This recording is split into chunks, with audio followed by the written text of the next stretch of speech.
You feel like you've lost everything. But what if this loss is exactly what you needed? Every great leader has fallen. What separates them is what they did next. Napoleon didn't just return, he returned more feared than before. This message is your battlefield map. Here, you'll learn how to turn pain into power, defeat into direction, and failure into fuel. Comebacks aren't about luck. They're about relentless strategy. Subscribe to our channel if you're ready to master your mind, and tell us, where are you watching from? Listen to me carefully. The fall is not your enemy. The fall is your education. When I was exiled to Elba, stripped of everything I had built, do you think I saw that as the end? Do you think I accepted that rocky island as my final chapter? No, I saw it as my classroom. Every great leader must be broken before they can become unbreakable. You think your setback is unique. You think your failure proves you weren't meant for greatness.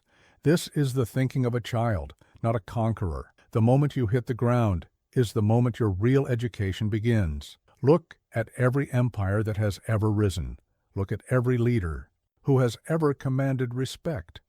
Not one of them ascended without first being humbled. Not one of them claimed their throne without first tasting dirt. The fall strips away everything that was false about you. It removes the mask. It burns away the pretense.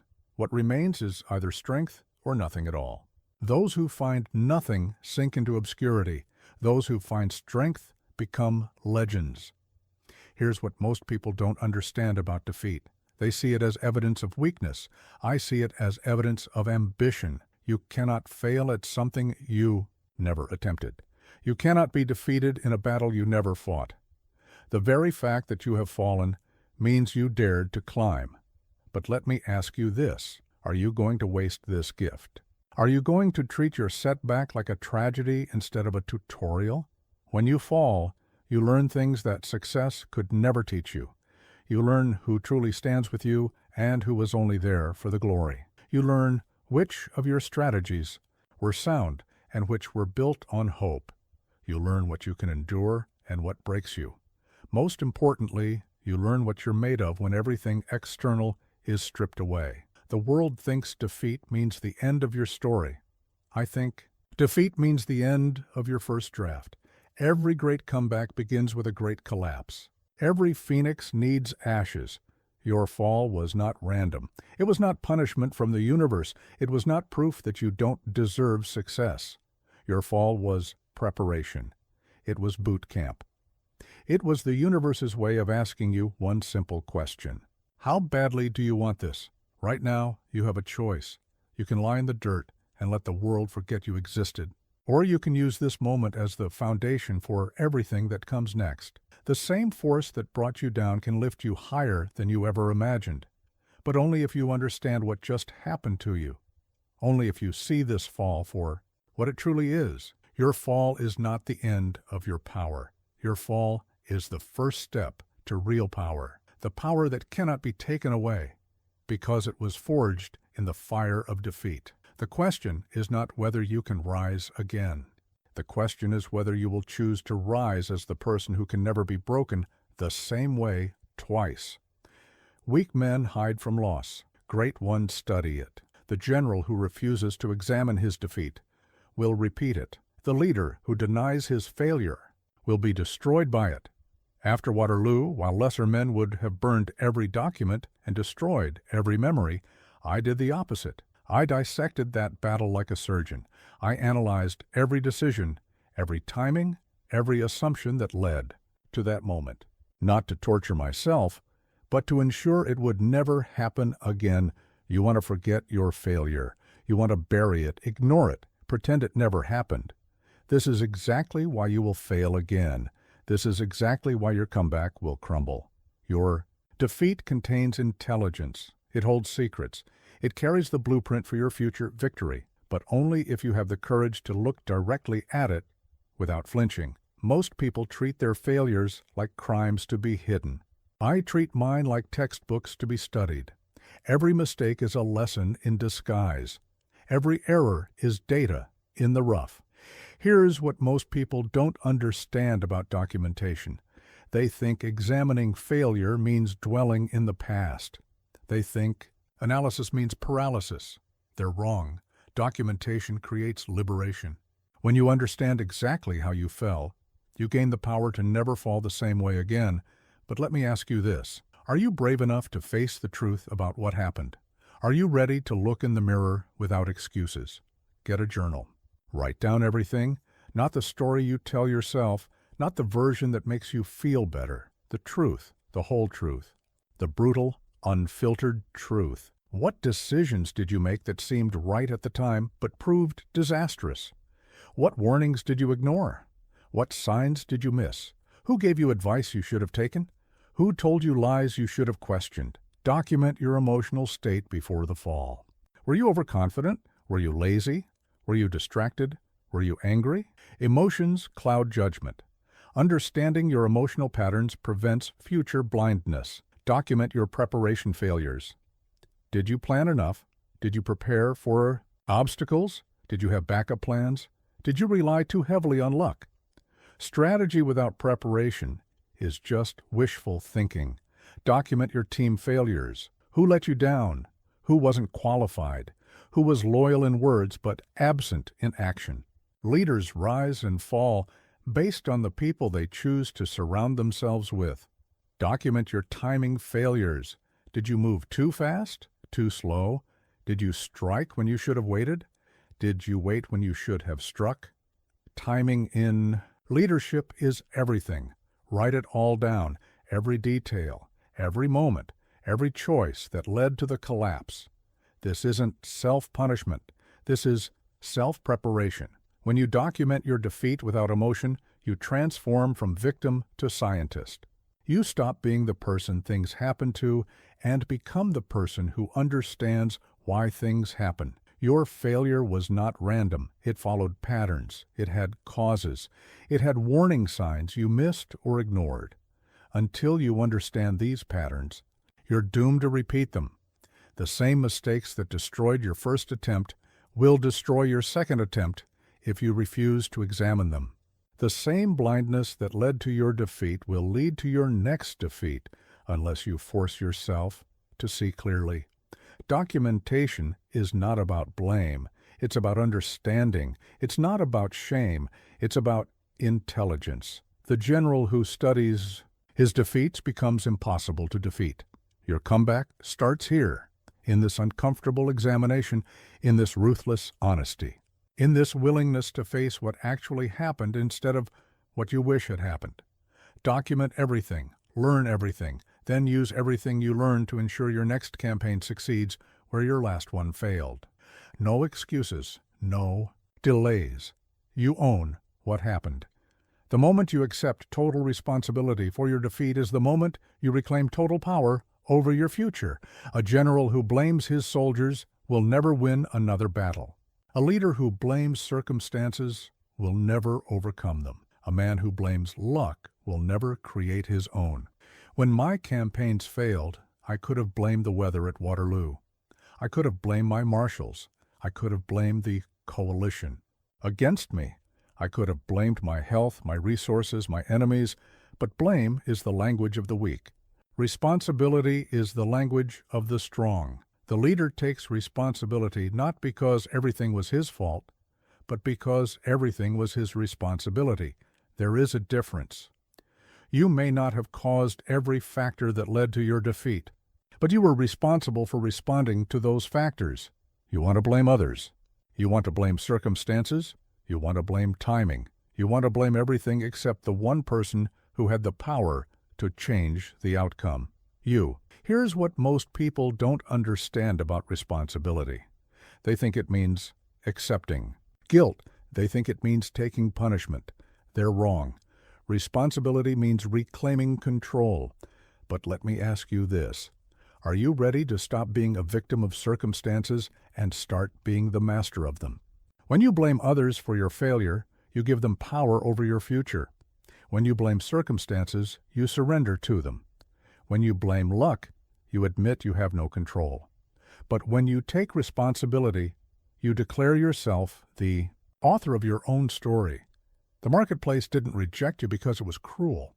It rejected you because your offer wasn't strong enough. Your team didn't fail you because they were incompetent. They failed because you didn't lead them properly. Your plan didn't collapse because it was unlucky. It collapsed because it wasn't robust enough. This isn't about self-torture. This is about self-empowerment.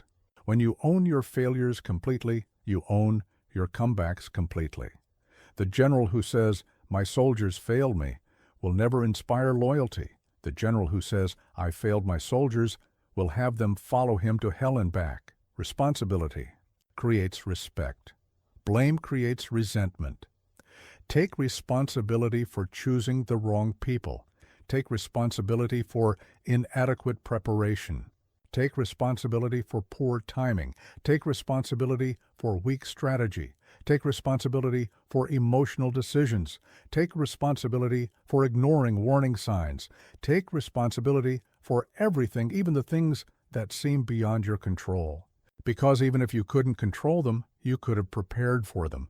You could have planned around them. You could have responded better to them. When you take complete responsibility, you gain complete power.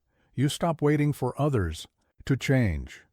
You stop hoping for better circumstances. You stop relying on luck. You become the single variable that determines your success or failure.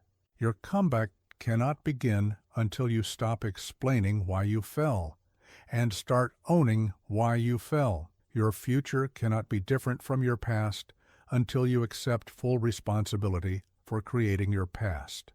This is not about guilt. This is about power. This is not about punishment. This is about control. This is not about blame. This is about freedom. The moment you say, "I am responsible for everything that happened," is the moment you say, "I have the power to change everything that will happen." Your defeat was not something that happened to you. It was something you participated in creating. Your comeback will not be something that happens to you. It will be something you create. Own your failure completely. Accept responsibility totally. Then use that responsibility as the foundation for your return. The general who takes responsibility for his defeats becomes invincible because he stops fighting circumstances and starts mastering them. You cannot charge forward while looking backward. Regret is the enemy of momentum. It keeps you fighting yesterday's battles while today's opportunities slip away. When I returned from Elba, I could have spent my energy lamenting my exile. I could have tortured myself with thoughts of what might have been different. Instead, I spent every moment planning what would be different. Regret paralyzes, planning energizes. You're wasting precious mental ammunition on battles that are already over. Every moment you spend wishing you had done something differently is a moment stolen from doing something differently now. The past cannot be changed. It can only be learned from or wasted on. Most people choose to waste it on regret. Champions choose to profit from it through wisdom. Your mind has limited capacity. When you fill it with regret, there's no room for strategy. When you occupy it with self-blame, there's no space for self-improvement. When you consume it with what went wrong, there's no energy left for what can go right. Here's what most people don't understand about regret. They think it shows they care. They think it proves they're taking their failures seriously. They're wrong. Regret shows you're stuck. Action shows you care. But let me ask you this. How long are you going to punish yourself for decisions you cannot change? How much of your future are you willing to sacrifice to your past? Cut the regret. Cut it completely. Not because your mistakes don't matter, but because your future matters more. Not because what happened doesn't hurt, but because what happens next requires all your energy. Regret is a luxury you cannot afford. Every general knows that dwelling on yesterday's defeats guarantees tomorrow's defeats. Every moment spent in regret is a moment not spent in preparation. Replace regret with resolve. Instead of saying, "I wish I had done that differently," say, "Next time I will do this differently." Instead of thinking, "If only I had," think, "From now on I will." The battlefield doesn't care about your feelings. The marketplace doesn't pause for your regrets. Your competitors don't slow down because you're reflecting on your mistakes. While you're looking backward, they're moving forward. Your comeback. Clock is ticking. Every day you spend in regret is a day your enemies gain ground. Every hour you waste wishing things were different is an hour they're making things different for themselves. Transform regret into intelligence. Every "I wish I had" becomes "next time I will." Every "if only I knew" becomes "now I know." Every "I should have" becomes "I will." Your regret serves no strategic purpose. It doesn't undo what happened. It doesn't prevent what's happening. It only prevents what could happen. The energy you're spending on regret could be building your comeback. The attention you're giving to past mistakes could be crafting future victories. The emotion you're wasting on what went wrong could be fueling what will go right. Focus forward. Think forward. Move forward. Your past is data, not a destination. Your mistakes are lessons, not prisons. Your defeats are education, not identity. A general who spends the battle thinking about his last defeat will lose this battle too. A leader who focuses on past failures will create new failures. A man who lives in regret will die in regret. Your comeback requires every ounce of your energy, every moment of your attention, every degree of your focus. Regret consumes all three without producing anything useful in return. Cut the regret today, not tomorrow, not next week. Today. Replace it with planning. Replace it with action. Replace it with forward momentum. The past is over. The future is waiting. Your regret is keeping you from the meeting between what you learned and what you can become. Stop wasting the battlefield. Start winning it. Strategy without mindset is a house without foundation. You can have the perfect plan, but if your mind is broken, your plan will break too. Your defeat didn't just damage your circumstances, it damaged your psychology. It shook your confidence, corrupted your thinking, and poisoned your self-belief. Until you repair this damage, every strategy you create will be contaminated by doubt. Before I could plan my return from Elba, I had to rebuild my mind from defeat. I had to restore my certainty that victory was not just possible, but inevitable. I had to convince myself before I could convince anyone else. You're trying to build your comeback on a foundation of fear. You're creating plans while still believing in your limitations. You're designing strategies while doubting your capabilities. This is why your efforts feel forced.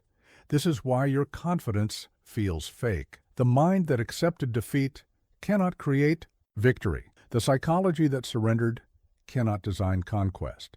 The thinking that led to failure cannot lead to success.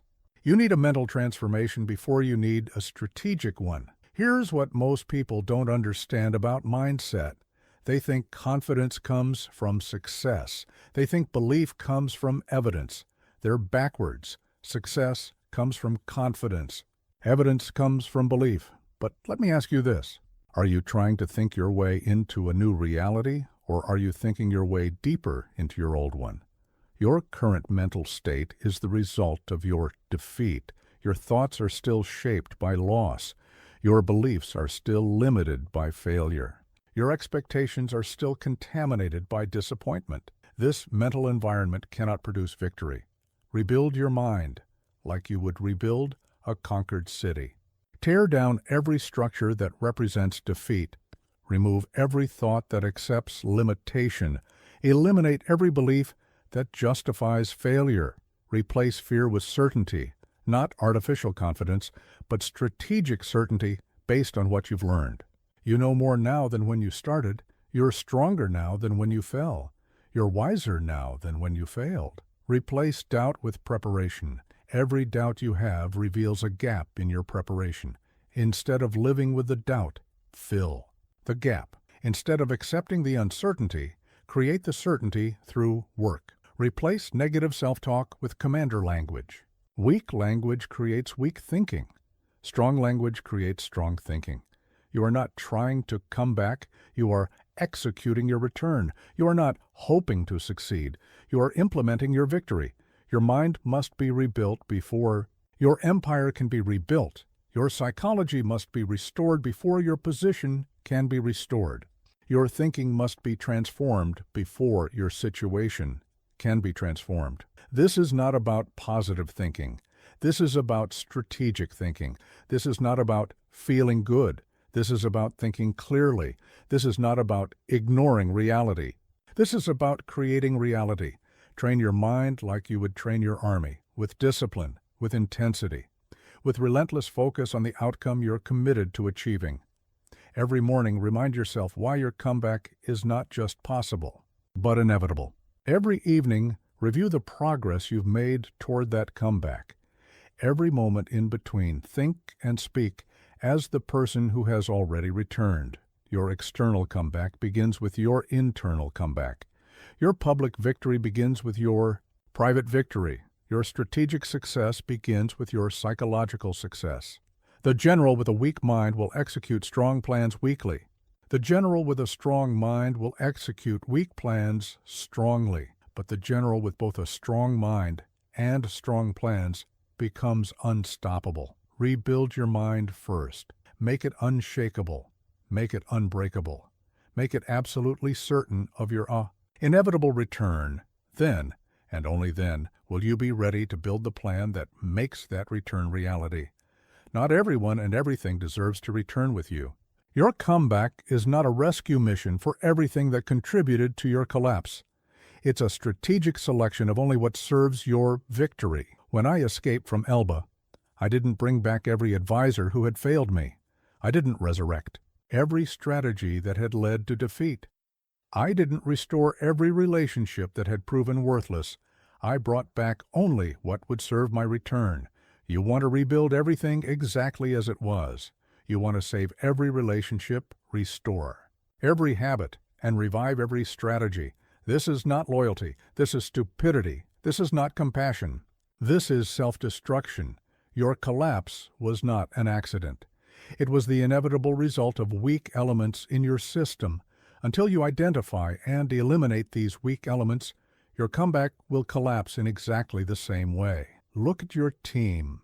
Who was there when you needed them? Who delivered when it mattered? Who fought when the battle was hardest? These people earned their place in your comeback. Everyone else is dead weight. Here's what most people don't understand about cutting weakness. They think it means being cruel. They think it means abandoning people. They're wrong. It means being honest. It means protecting your mission. But let me ask you this. Are you more committed to your comeback or to your comfort? Are you more loyal to your success or to your sentiment? Cut the people who drain your energy without adding value. Cut the relationships that consume your time without contributing to your goals. Cut the connections that expect your loyalty without offering their own. This is not about being heartless. This is about being strategic. Every person in your life is either helping you rise or helping you fall. There is no neutral ground. There are no innocent bystanders. Look at your habits. Which ones served your success? Which ones contributed to your failure? The habits that led to your collapse will lead to your next collapse if you don't eliminate them. Cut the habits that waste your time. Cut the routines that weaken your discipline. Cut the behaviors that distract you from your mission. Cut the patterns that prioritize comfort over conquest. Look at your strategies. Which ones worked until they didn't? Which ones failed from the beginning? Which ones succeeded in the past but have no place in your future? Cut the strategies that rely on luck. Cut the plans that depend on others. Cut the approaches that ignore your weaknesses. Cut the methods that worked in different circumstances but won't work in your current reality. Your comeback is not a democracy. It's a dictatorship. You are the dictator. You decide who stays and who goes. You decide what serves your victory and what serves your defeat. This cutting is not punishment. It's purification. It's not rejection. It's selection. It's not cruelty. It's clarity. Every weak element you remove makes room for a strong element. Every toxic relationship you cut makes space for a powerful alliance. Every destructive habit you eliminate creates capacity for a constructive one. Your comeback cannot carry the weight of everything that caused your collapse. It cannot succeed with the same people who enabled your failure. It cannot work with the same strategies that created your defeat. Be ruthless in your selection. Be merciless in your standards. Be uncompromising in your commitment to only what serves your return. The elements that remain after this cutting will be strong enough to support your comeback. The people who survive this selection will be worthy of your victory. The strategies that pass this test will be capable of delivering your success. Cut everything that made you weak. Keep only what makes you strong. Your comeback depends on this. Distinction. The general who carries his failures forward will fail again. The general who leaves his failures behind will succeed beyond his previous limits. Comebacks aren't casual. They're obsessive. The man who approaches his return with moderation will achieve moderate results. The man who approaches his return with obsession will achieve extraordinary results. When I planned my escape from Elba, it wasn't a hobby. It wasn't a part-time interest. It wasn't something I worked on when I felt like it. It was my singular focus. It consumed my thoughts, directed my energy, and commanded my attention every waking moment. You're treating your comeback like a side project. You're giving it leftover energy after you've handled everything else. You're working on it when it's convenient, when you feel motivated, when circumstances align. This is why your progress is slow. This is why your results are weak. Obsession is not unhealthy when it's directed towards your resurrection. Obsession is the fuel that powers extraordinary achievements. Obsession is what separates those who dream about comebacks from those who execute them. Your enemies are not taking breaks. Your competitors are not working part-time. The marketplace is not waiting for you to feel ready. While you're treating your comeback casually, others are treating their advancement obsessively. Here's what most people don't understand about obsession. They think it means losing balance. They think it means sacrificing everything else. They're wrong. It means organizing everything else around what matters most. But let me ask you this. How badly do you want this comeback? How much are you willing to sacrifice? How obsessed are you willing to become? When you're truly obsessed with your return, you think about it constantly. You plan it relentlessly.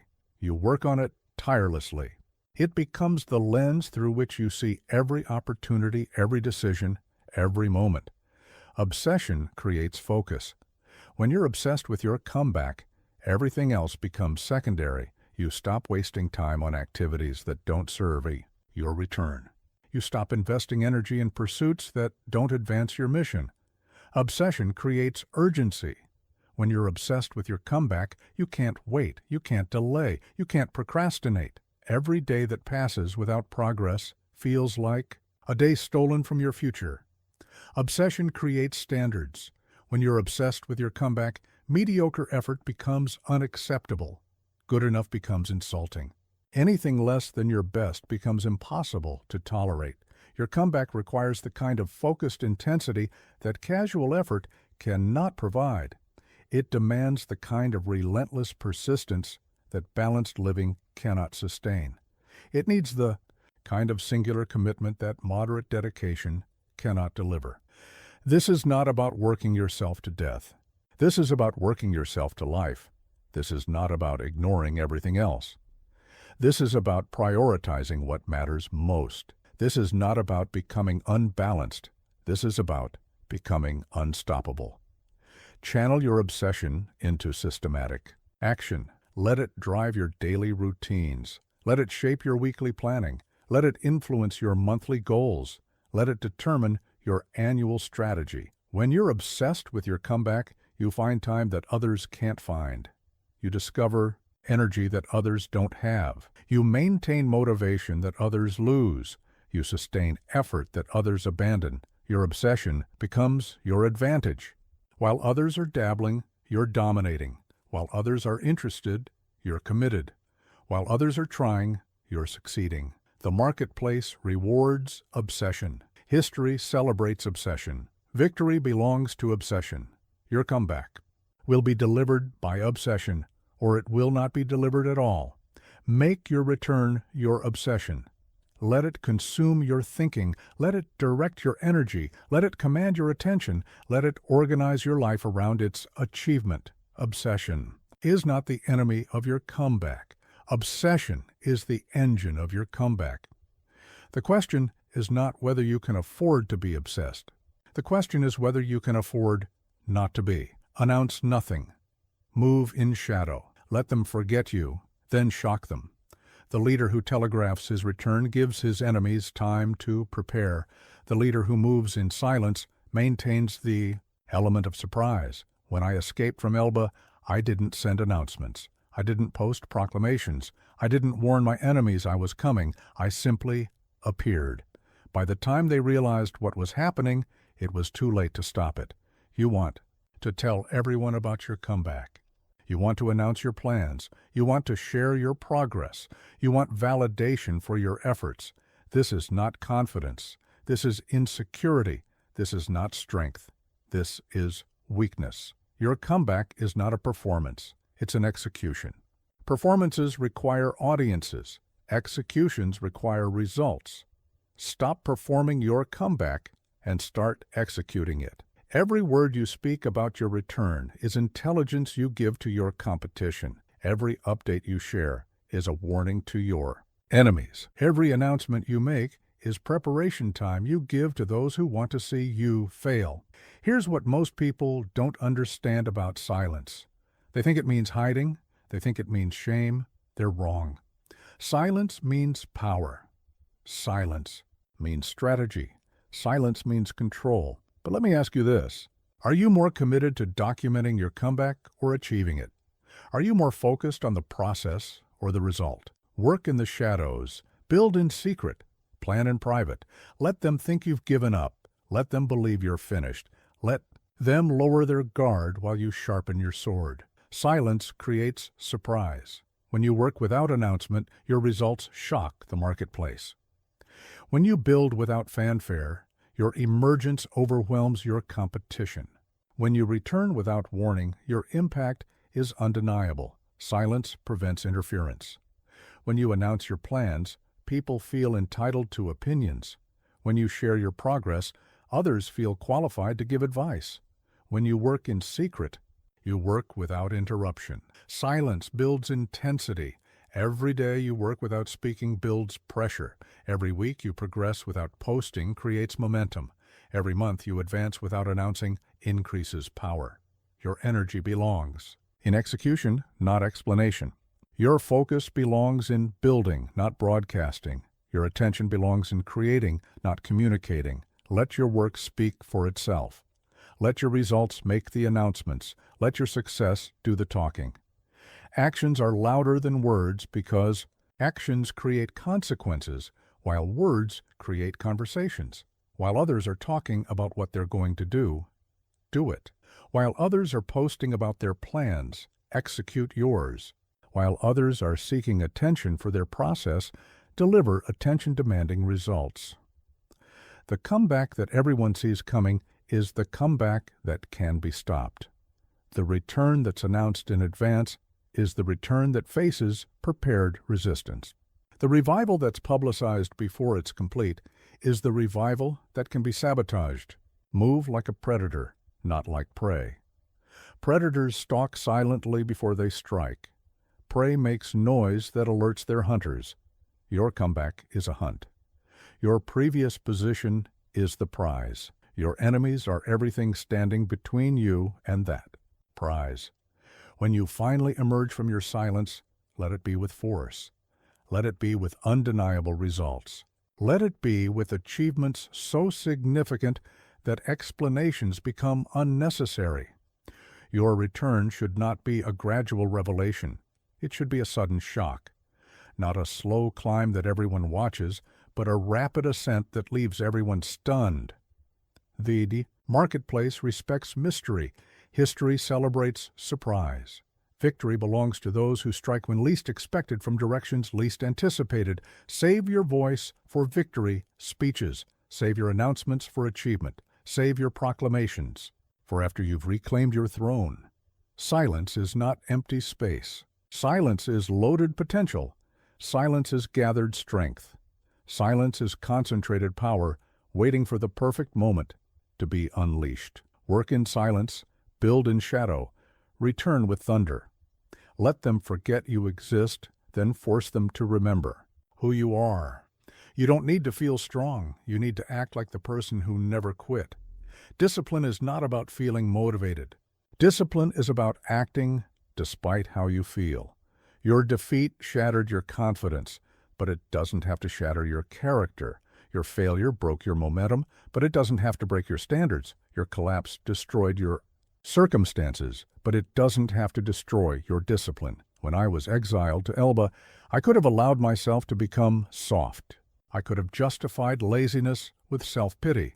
I could have excused poor habits with difficult circumstances. Instead, I maintained the same discipline that had built my empire, because I knew that discipline would rebuild it. You're waiting to feel like taking action. You're waiting for motivation to return. You're waiting for energy to appear. You're waiting for enthusiasm to strike. This waiting is killing your comeback. This waiting is your enemy. Discipline acts without feeling. Discipline moves without motivation. Discipline works without enthusiasm.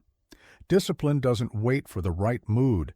It creates the right results regardless of mood.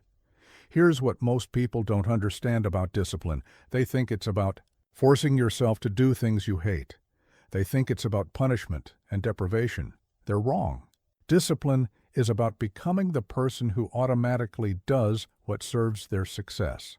But let me ask you this. Are you going to rebuild your empire on the foundation of feelings, or are you going to rebuild it on the foundation of actions? Your feelings are unreliable. Some days you'll feel strong. Some days you'll feel weak. Some days you'll feel motivated. Some days you'll feel defeated. If your comeback depends on your feelings, your comeback will be as unstable as your emotions. Your discipline is reliable. It works when you feel good and when you feel terrible. It functions when you're motivated and when you're not. It operates when circumstances favor you and when they oppose you. Make discipline your identity, not your effort. Don't think, I need to be more disciplined. Think, I am a disciplined person. Don't say, I should work harder. Say, I am someone who works hard. Don't hope, I wish I could stick to my plan. No, I am someone who executes plans. Your identity shapes your actions. When you identify as disciplined, disciplined actions become natural. When you see yourself as someone who doesn't quit, quitting becomes impossible. When you know yourself as someone who finishes what they start, unfinished business becomes unacceptable. Start with small, consistent actions that prove your new identity to yourself. Wake up at the same time every day. Exercise even when you don't feel like it. Work on your comeback even when progress seems slow. Keep promises to yourself, especially when no one else is watching. Each disciplined action builds evidence for your new identity. Each kept commitment strengthens your belief in your reliability. Each completed task increases your confidence in your capability. Your discipline becomes your reputation with yourself. When you consistently do what you say you'll do, you trust yourself. When you trust yourself, you attempt bigger challenges. When you attempt bigger challenges, you achieve bigger results. Discipline is not a burden you carry. It's armor you wear. It protects you from your moods, your fears, your doubts, and your excuses. It shields you from the internal enemies that destroyed your first attempt. Your comeback will face obstacles. Some days the work will be hard. Some days the progress will be slow. Some days the results will be disappointing. On those days, discipline will carry you when motivation fails. The disciplined person doesn't wait for inspiration. They create it through action. They don't hope for energy. They generate it through movement. They don't seek motivation. They build it through momentum. Make discipline automatic. Make it unconscious. Make it as natural as breathing. When discipline becomes your default response to every situation, success becomes inevitable. Your defeat was temporary. Your discipline is permanent. Your failure was circumstantial. Your character is foundational. Build your comeback on the foundation that can never be shaken. Discipline is your new identity. Everything else is just circumstances. Every empire starts with one captured hill. Every conquest begins with one secured victory. Every comeback starts with one small win that proves return is possible. You want to reclaim everything at once. You want to jump from defeat to total victory in a single move. You want to skip the small battles and go straight to the final war. This impatience will destroy your comeback before it begins. When I returned from Elba, I didn't immediately march on Paris. I didn't declare war on all of Europe. I started by winning over one regiment, then another, then another. Each small victory built momentum for the larger victories that followed. Your comeback must be built victory by victory, not delivered in one dramatic moment. Each small win creates the foundation for the next larger win. Each modest success builds the confidence needed for the next major success. Start where you can win. Start where success is achievable. Start where momentum can be generated. Don't. Start where the battle is hardest. Start where victory is most certain. Here's what most people don't understand about small wins. They think they don't matter. They think they're beneath their ambition. They think they're a waste of time. They're wrong. Small wins are the building blocks of big wins. But let me ask you this. Are you more committed to looking impressive or to building momentum? Are you more focused on grand gestures or on consistent progress? Small wins create psychological momentum. When you win, your brain releases chemicals that make you feel powerful. When you feel powerful, you take bigger risks. When you take bigger risks, you achieve bigger results. Small wins create strategic momentum. Each victory gives you resources for the next battle. Each success provides intelligence for the next challenge. Each win builds reputation for the next. Opportunity. Small wins create emotional momentum. When you experience success, your confidence grows. When your confidence grows, your performance improves. When your performance improves, your results accelerate. Identify the smallest possible victory you can achieve today, not tomorrow, not next week. Today, win that battle. Then identify the next smallest victory. Win that battle too. Then the next. And the next. Your small wins should be connected to your large goal, but achievable in your current condition. If your comeback requires building a new business, start by completing one small task toward that business. If your return requires new skills, start by learning one small piece of those skills. Don't announce your small wins. Don't celebrate them publicly. Don't make them bigger than they are.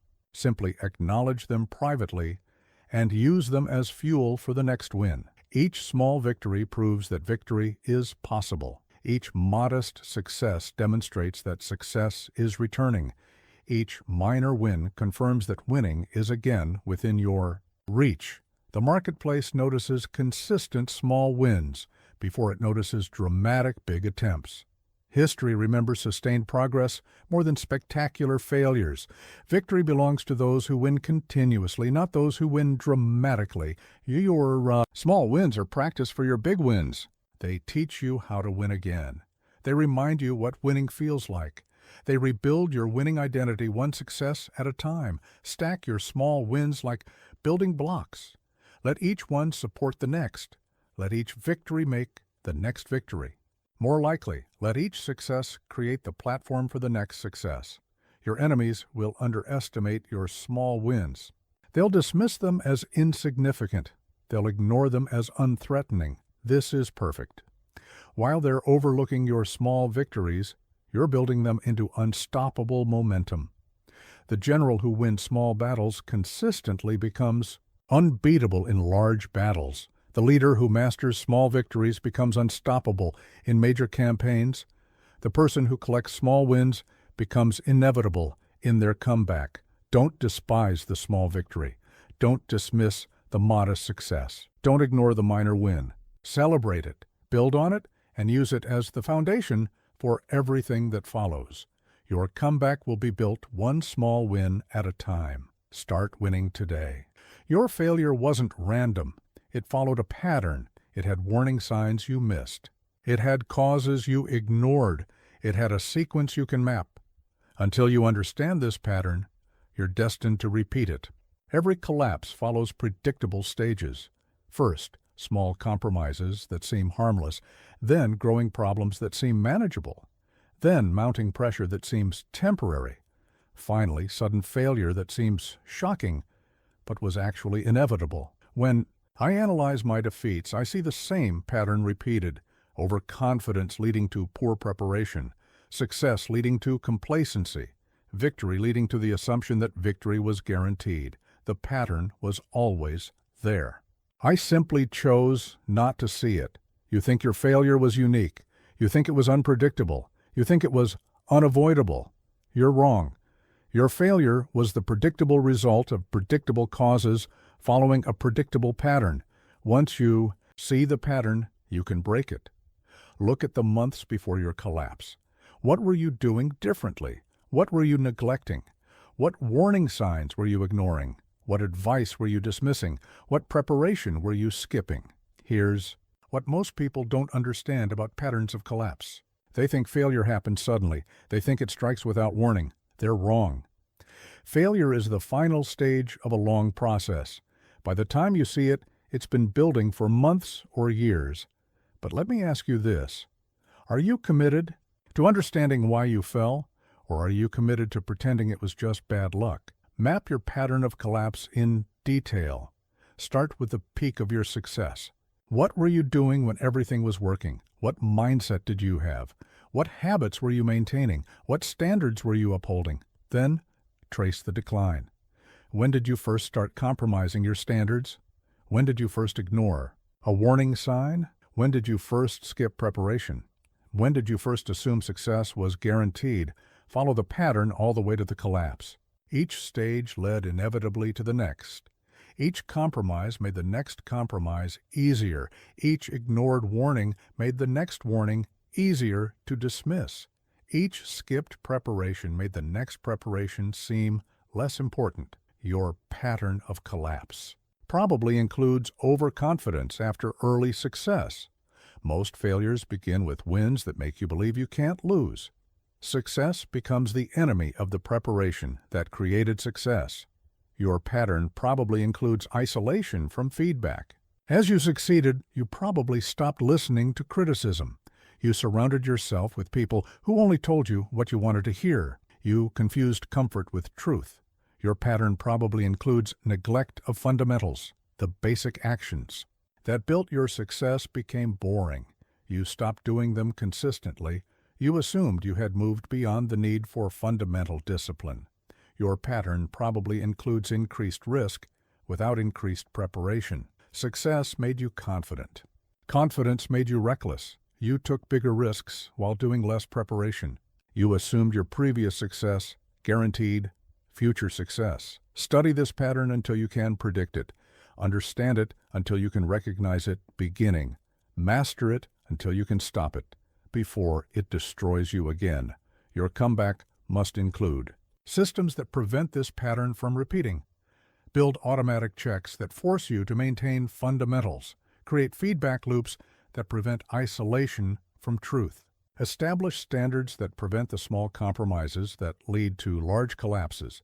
The pattern that destroyed you once will destroy you again unless you actively disrupt it. The same sequence that led to your first failure will lead to your next failure if you don't intervene. But once you understand your pattern of collapse, you also understand your pattern of success.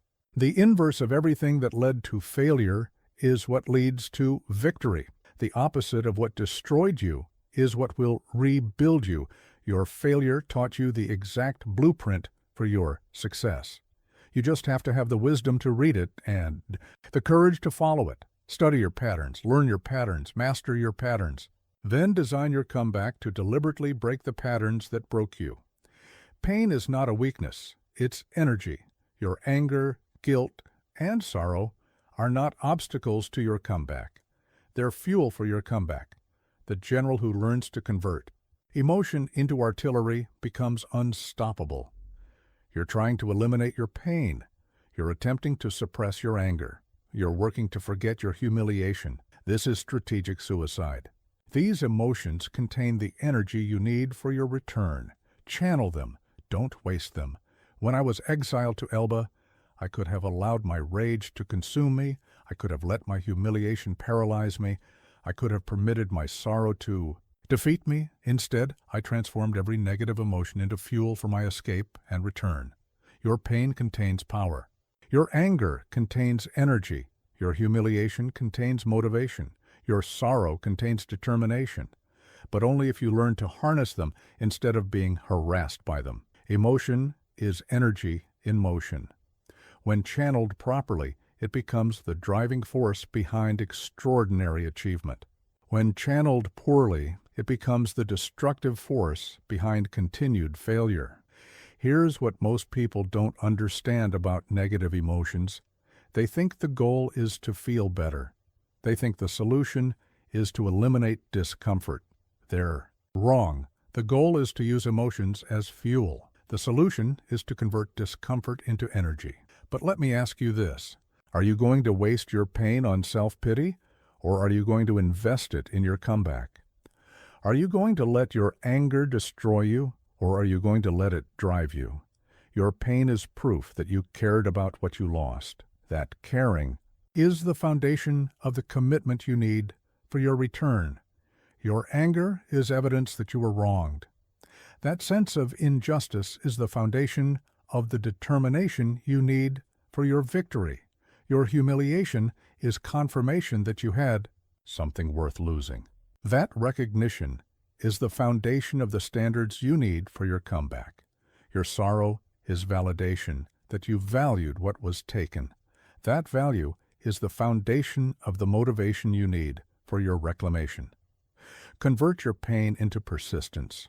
Every moment you feel the ache of what you lost, use it as a reminder of what you're working to regain. Let pain drive you forward instead of holding you back. Convert your anger into action. Every moment you feel rage about your circumstances, channel that energy into changing your circumstances. Let anger fuel your work instead of fueling your resentment. Convert your humiliation into hunger. Every moment you remember your defeat, use it as motivation for your victory. Let humiliation drive your preparation instead of driving your despair. Convert your sorrow into strategy. Every moment you mourn what was lost, invest that emotional energy into planning what will be gained. Let sorrow sharpen your focus instead of clouding your judgment. Emotional energy is the most powerful force available to human beings. It's stronger than logic. It's more persistent than willpower. It's more reliable than motivation. When properly directed, it's unstoppable. Your comeback doesn't require you to feel good. It requires you to feel strongly. Strong emotions create strong actions. Strong actions create strong results. Strong results create strong comebacks. The marketplace is moved by emotion, not logic. History is shaped by passion, not reason. Victory belongs to those who feel deeply and act powerfully on those feelings. Your enemies want you to waste your emotional energy on suffering. They want you to exhaust yourself with self-pity. They want you to drain yourself with despair. Don't give them this gift. Use your emotional energy against them. Transform every negative emotion into positive action. Let every painful feeling become purposeful effort. Convert every moment of suffering into a moment of building. The same emotions that could destroy your future can fuel your future if you learn to direct them properly. The same feelings that could keep you down can lift you up if you know how to harness them. Your pain is your artillery. Your emotions are your weapons. Your feelings are your ammunition. Load them, aim them, and fire them at everything standing between you and your comeback. The general who wastes his artillery loses the battle. The general who uses his artillery strategically wins the war. Transform your emotions into weapons, and your comeback becomes inevitable. Comebacks are built hour by hour. Every moment you waste is ground given to your enemies. Every distraction you entertain is progress denied to your return. Your schedule is your battlefield. Control it or be controlled by it. When I planned my escape from Elba, every hour was accounted for. Every day was designed. Every week was strategized. I didn't leave my return to chance or convenience. I built it into my schedule with military precision. You're treating your time like it's unlimited. You're scheduling your comeback around your comfort. You're fitting your return into whatever time remains after everything else. This casual approach to time guarantees casual results. Your schedule reveals your priorities. If your comeback isn't dominating your schedule, it's not dominating your life. If your return isn't consuming your calendar, it's not consuming your commitment. If your victory isn't structuring your day, it's not structuring your destiny. Time is the only resource you cannot recover. Money can be earned back. Relationships can be rebuilt. Reputation can be restored, but time spent is time gone forever. Waste it, and you waste your opportunity. Here's what most people don't understand about schedules. They think structure limits freedom. They think planning prevents spontaneity. They're wrong. Structure creates freedom by eliminating chaos. Planning creates spontaneity by eliminating confusion. But let me ask you this. Are you managing your time, or is your time managing you? Are you designing your days, or are your days designing your destiny? Audit your current schedule ruthlessly. Track every hour for 1 week. See where your time actually goes, not where you think it goes. Most people are shocked to discover how much time they waste on activities that don't serve their goals. Eliminate everything that doesn't directly contribute to your comeback. Cut the entertainment that numbs your edge. Remove the social obligations that drain your energy.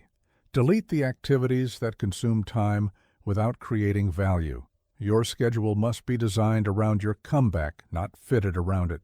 Your most important work gets your best hours. Your highest priorities get your peak energy. Your comeback gets your prime time. Block time for strategic planning. Schedule sessions for skill development. Allocate hours for relationship building. Reserve periods for execution. Assign time for reflection and adjustment. Your comeback requires all these elements, and your schedule must accommodate all of them. Protect your scheduled time like you would protect physical territory. Don't let others invade it. Don't let emergencies steal it. Don't let distractions consume it. Your scheduled comeback time is sacred ground. Build buffers around your most important work. Things will go wrong. Interruptions will occur. Unexpected demands will arise. If your schedule has no flexibility, these disruptions will destroy your way to progress. Your energy varies throughout the day. Schedule your most challenging comeback work during your peak energy hours. Save routine tasks for your low energy periods. Match your work to your energy, not your convenience. Batch similar activities together, all your planning in one block, all your execution in another, all your communication in a third. Switching between different types of work wastes time and energy through context switching. Your schedule is a commitment device. When you schedule something, you're promising yourself it will happen. When you consistently keep these promises, you build trust with yourself. When you trust yourself, you attempt bigger challenges. Schedule rest and recovery. Your comeback is a marathon, not a sprint. Exhaustion leads to poor decisions. Poor decisions lead to setbacks. Setbacks lead to delayed returns. Rest is not laziness when it serves performance. Review and adjust your schedule weekly. What worked? What didn't? What needs more time? What needs less? Your schedule is a tool, not a master. Adjust it to serve your comeback more effectively. Your comeback will succeed or fail based on how you use your time. Every hour invested in your return compounds. Every moment wasted on distraction costs you momentum. Be ruthless with your schedule. Protect it, design it, optimize it. Your time is your most valuable resource. Invest it wisely, and your comeback becomes inevitable. Let others post. Let others talk. You will return in silence and force. The leader who announces his comeback gives his enemies preparation time. The leader who simply arrives gives them shock. Your return should not be a gradual revelation.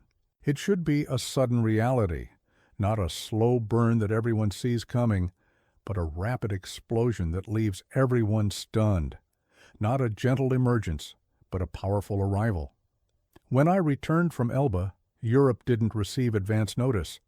My enemies didn't get warning bulletins.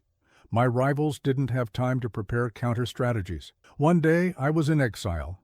The next day I was marching on Paris. By the time they realized what was happening, it was too late to stop it. You want to document your progress.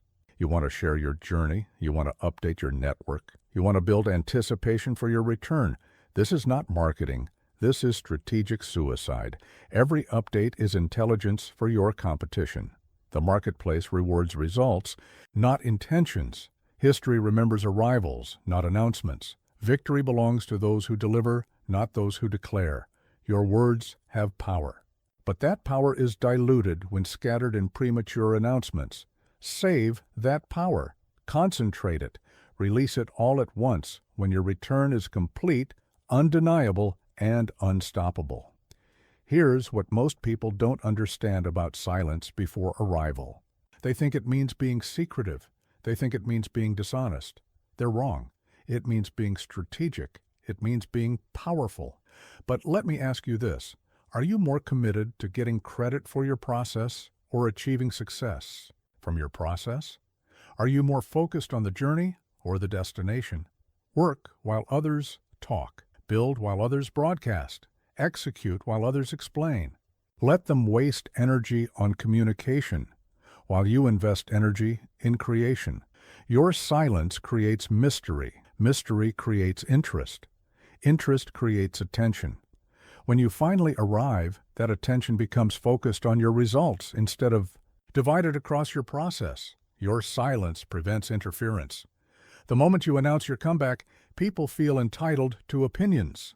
They offer unsolicited advice. They share unsolicited concerns. They create unsolicited doubt. Silence protects you from all of this. Your silence builds pressure. Every day you work without announcing builds potential energy. Every week you progress without posting increases momentum. Every month you advance without advertising creates power that will be unleashed when you arrive. While your competition is posting about their plans, execute yours. While they're seeking validation for their strategy, implement yours. While they're building audiences for their process, build results from your process. The comeback that everyone sees coming is the comeback that faces prepared resistance. The return that's telegraphed in advance is the return that encounters organized opposition. The revival that's announced early is the revival that can be sabotaged before completion. Your arrival should force recognition, not request it. Your return should demand attention, not ask for it. Your comeback should create conversations, not join them. When you finally emerge, let it be with achievements so significant that explanations become unnecessary. Let it be with results so impressive that announcements become redundant. Let it be with success so undeniable that promotion becomes automatic. Your arrival will be your announcement. Your results will be your press release. Your success will be your advertisement. Your achievement will be your proof. The marketplace will notice your arrival because it will be impossible to ignore. Your competition will acknowledge your return because it will be impossible to deny. Your industry will recognize your comeback because it will be impossible to overlook. Don't waste time crafting the perfect announcement. Spend that time crafting the perfect result. Don't invest energy in building anticipation.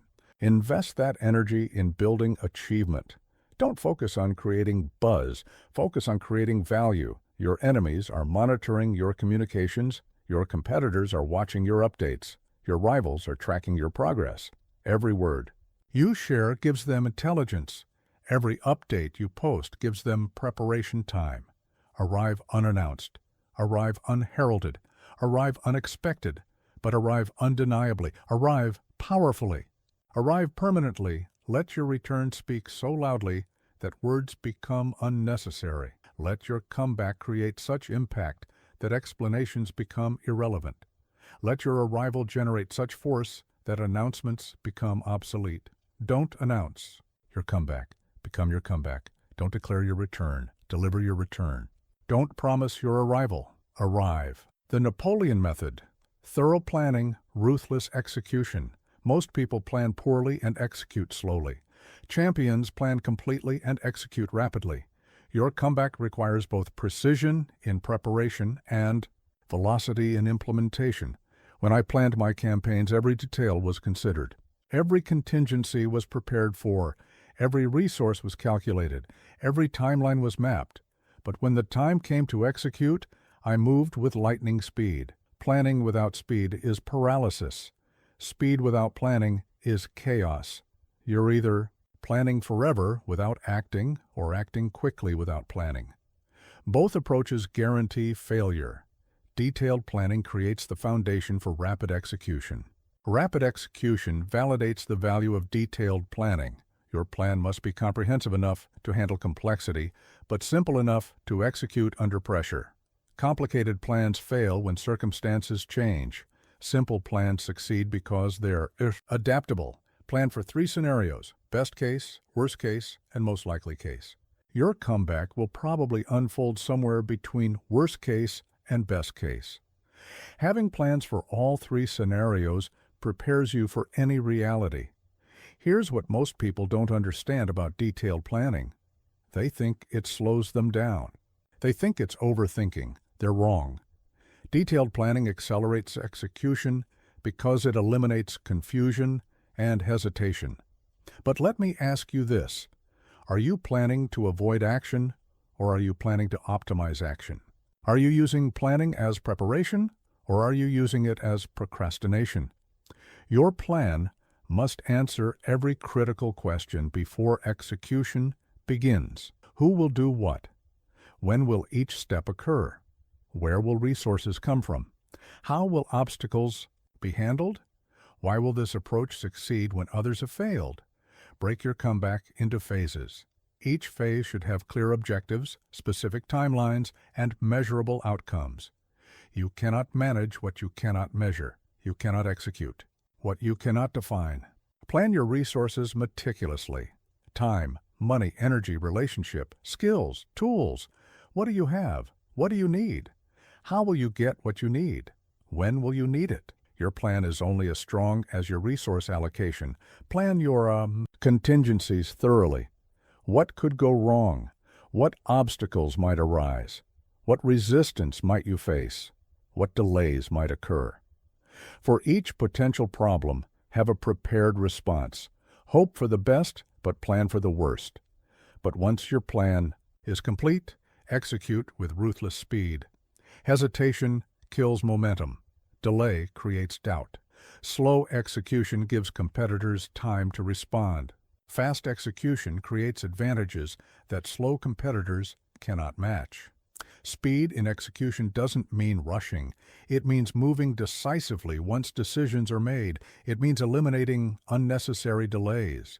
It means maintaining momentum once momentum is created. Your speed of execution should match your quality of planning. The better your plan, the faster you can execute it. The more thoroughly you've prepared, the more rapidly you can move. Execute one phase completely before beginning the next. Partial execution of multiple phases creates confusion and dilutes focus. Complete execution of one phase creates momentum and builds confidence. Monitor execution constantly. Plans encounter reality, and reality requires adjustments. Be prepared to modify tactics while maintaining strategy. Be willing to change methods while preserving objectives. Speed creates psychological advantages. Fast execution impresses markets. Rapid progress builds team confidence. Quick results generate momentum. Velocity itself becomes a competitive advantage. Your competitors expect you to move slowly. They expect you to take time rebuilding. They expect gradual progress. Shock them with rapid execution. Surprise them with swift results. Overwhelm them with velocity. But never sacrifice quality for speed. Fast execution of poor plans creates fast failures. Rapid implementation of weak strategies creates rapid defeats. Speed amplifies whatever you're doing. Make sure what you're doing is worth amplifying. Review and refine your approach between phases. What worked better than expected? What worked worse than expected? What can be improved? What should be eliminated? Each phase should inform and improve the next phase. Your comeback is a race against time, competition, and changing circumstances. Detailed planning gives you the roadmap. Rapid execution gets you to the destination. Together, they make your return inevitable. Plan like a general. Execute like a warrior. Think like a strategist. Move like a predator. Your detailed planning provides the foundation. Your rapid execution provides the results. The combination of thorough preparation and swift action is what separated my victories from my defeats. Master this combination, and your comeback becomes unstoppable. Obstacles will return. So will enemies. The moment you begin your comeback, forces will mobilize to stop you. Expect this resistance. Prepare for it. Then crush it with calm, calculated precision. Your return threatens the status quo. It challenges those who benefited from your absence. It disrupts those who filled your position. It intimidates those who assumed you were finished. These people will not welcome your comeback. They will fight it. When I escaped from Elba, all of Europe united against me. Old enemies became temporary allies. Former rivals shared intelligence. Competing nations coordinated strategies. My return was so threatening that it created unprecedented cooperation among my opponents. You think resistance is personal? You think obstacles are unfair. You think opposition is evidence that you're not meant to succeed. You're wrong. Resistance is proof that your comeback matters. Opposition is evidence that your return has power. The magnitude of resistance you face is proportional to the threat your comeback represents. Weak comebacks face weak resistance. Powerful comebacks face powerful resistance. Strong opposition is actually validation that you're on the right path. Here's what most people don't understand about resistance. They think it's something to avoid. They think it's evidence they should quit. They're wrong. Resistance is something to overcome. It's evidence they should persist. But let me ask you this. Are you going to let resistance stop your comeback, or are you going to let your comeback crush resistance? Are you going to be defeated by obstacles, or are you going to be strengthened by them? Prepare for 3 types of resistance: internal, interpersonal, and systemic. Internal resistance comes from your own fears and doubts. Interpersonal resistance comes from people who oppose your return. Systemic resistance comes from structures that favor the status quo. Your internal resistance will whisper that you're not ready. It will suggest you need more preparation. It will create doubt about your capabilities. It will magnify the size of obstacles. Counter this resistance with evidence of your preparation and proof of your progress. Your interpersonal resistance will come from unexpected sources. Former allies who thrived in your absence. Competitors who gained market share during your defeat. People who preferred you powerless. Expect betrayal from some you trusted. Expect support from some you didn't expect.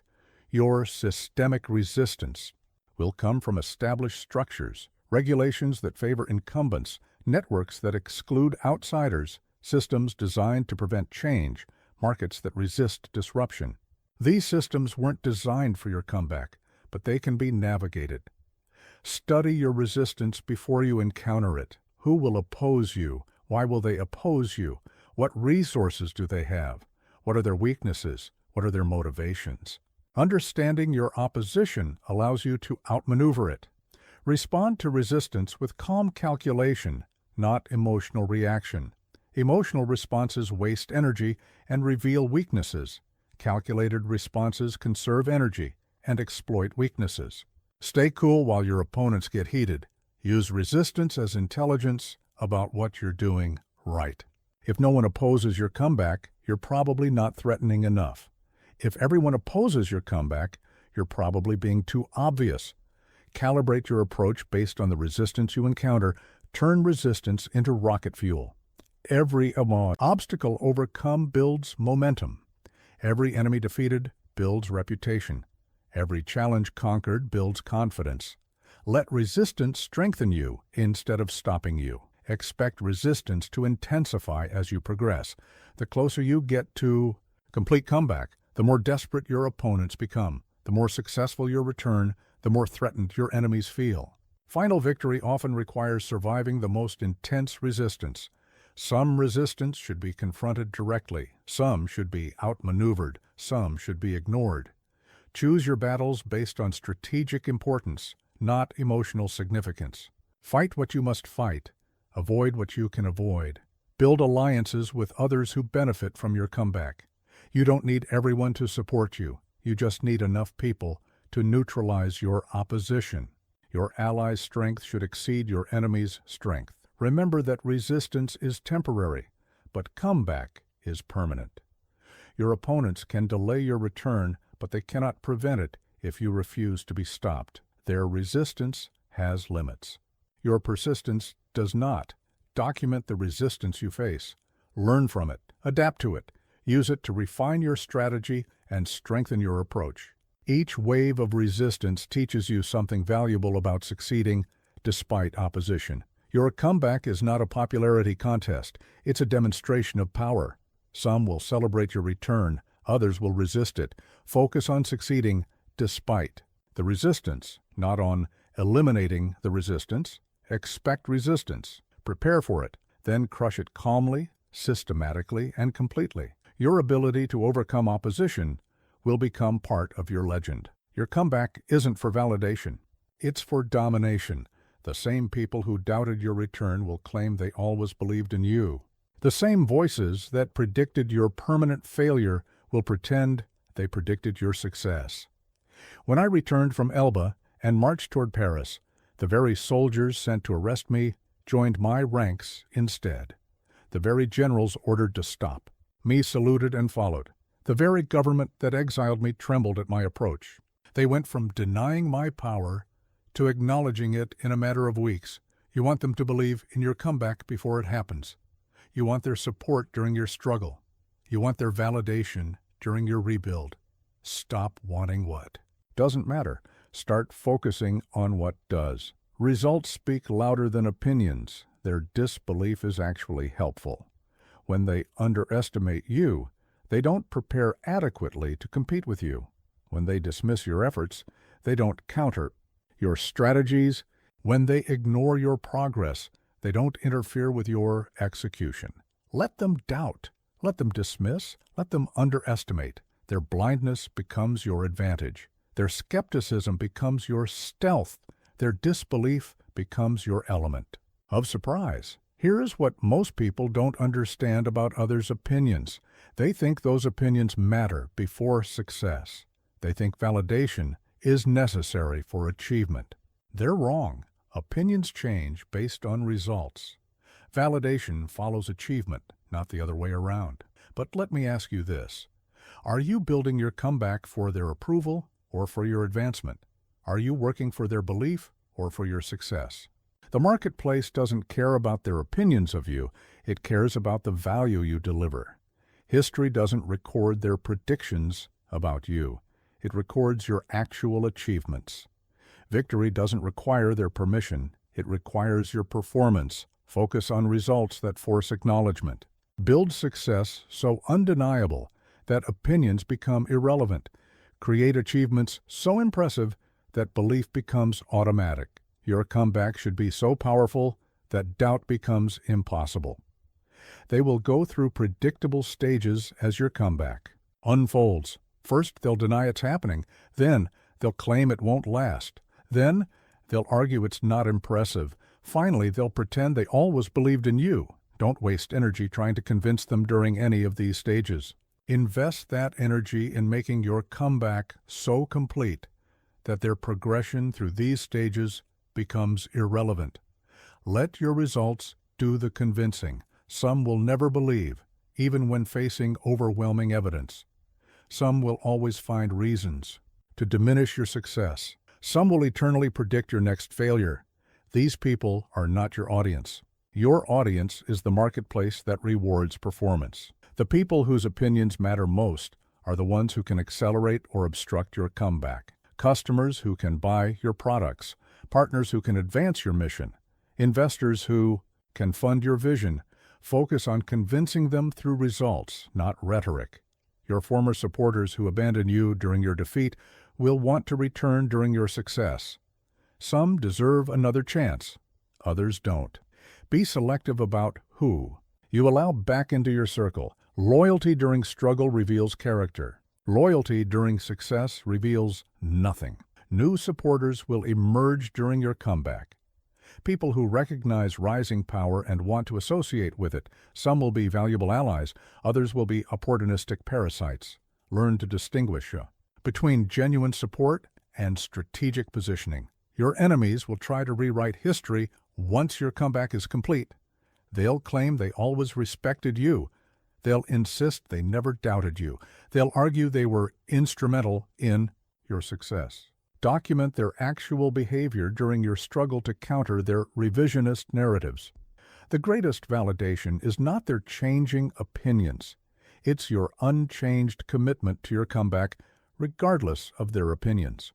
The most powerful proof is not their eventual belief. It's your persistent action despite their disbelief. Your comeback will speak for itself. Your return will prove itself. Your success will validate itself. You don't need their permission to succeed.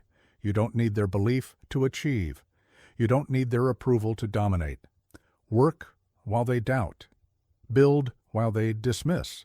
Achieve while they debate. Succeed while they skepticize. Dominate while they deliberate. Let your results end all conversations about your capabilities. When your comeback is complete, their opinions will be irrelevant. When your return is accomplished, their predictions will be forgotten. When your success is established, their doubts will be erased. They won't believe it until they have to. Make sure they have to. Make your comeback so undeniable that belief becomes their only option. Force their acknowledgement through your achievement. Your validation comes from victory, not from voices. Your proof comes from performance, not from people. Your success speaks louder than their skepticism ever could. This final chapter brings it full circle. You didn't just bounce back. You became a version of yourself that will never fall the same way again. Your comeback was not a restoration. It was a transformation. The man who fell is not the man who returned. The person who was defeated is not. The person who achieved victory. The version of you that collapsed is not the version of you that conquered. Your comeback created a new you, stronger, wiser, unbreakable. When I returned from Elba, I was not the same Napoleon who had been exiled. I had learned from every mistake. I had studied every failure. I had analyzed every weakness. I had transformed every flaw into strength. I returned as an upgraded version of myself. Your original success was built on talent, ambition, and favorable circumstances. Your comeback success is built on talent, ambition, favorable circumstances, and something more powerful, the wisdom that comes from surviving defeat. You now know what you didn't know before. You've seen what you hadn't seen before. You've experienced what you hadn't experienced before. This knowledge, this vision, this experience makes you formidable in ways you never were before. You understand failure now, not as a concept, but as a reality. You know what it feels like. You know what causes it. You know what follows it. This understanding makes you immune to the overconfidence that creates failure. Here's what most people don't understand about true comebacks. They think the goal is to get back to where you were. They think success means returning to your previous position. They're wrong. The goal is to go beyond where you were. Success means transcending your previous limitations. But let me ask you this. Are you the same person who fell, or are you someone new? Are you restored to your old self, or are you transformed into someone better? You've been tested in ways your competitors haven't been tested. You've survived pressures your rivals haven't faced. You've overcome obstacles your opponents haven't encountered. This testing, surviving, and overcoming gave you capabilities they don't possess. Your original success might have been partially lucky. Your comeback success is entirely earned. Your first victory might have been circumstantial. Your return victory is character-based. Your initial achievement might have been situational. Your comeback achievement is foundational. You now have internal resources that external circumstances cannot touch. Your confidence is no longer dependent on your situation. Your strength is no longer connected to your status. Your power is no longer tied to your position. The patterns that destroyed you once cannot destroy you again, because you recognize them now. The mistakes that caused your failure cannot cause another failure, because you've learned from them. The weaknesses that led to your collapse have been transformed into strengths. You've developed new capabilities during your comeback. Skills you didn't have before, insights you didn't possess before, relationships you didn't maintain before, disciplines you didn't practice before. These additions make you more formidable than you ever were. Your perspective has been permanently altered. You see opportunities others miss because you've learned to look differently. You avoid pitfalls others fall into because you've learned to think differently. You create solutions others can't imagine because you've learned to approach problems differently. Your comeback taught you that you can survive anything. This knowledge removes fear from your future decisions. When you know you can survive any failure, you become willing to attempt any success. When you know you can overcome any setback, you become willing to take any calculated risk. You've proven to yourself that defeat is not permanent. This proof makes you unstoppable, because you know that even if you fall again, you can rise again. This knowledge creates a different kind of confidence, the confidence that comes from tested resilience rather than untested ability. Your success now has depth that success without struggle lacks.